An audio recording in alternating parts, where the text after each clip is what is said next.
To get started with Apollo.io, first navigate to their website.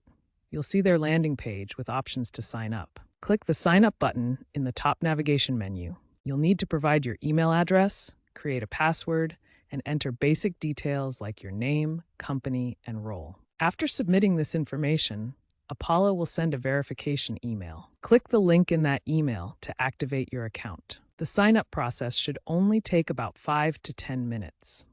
Free accounts are available that do not need credit card information. Once signed up, you'll be prompted to set up your workspace. This is a shared environment for your team. Give your workspace a name, such as Sales Team 2025.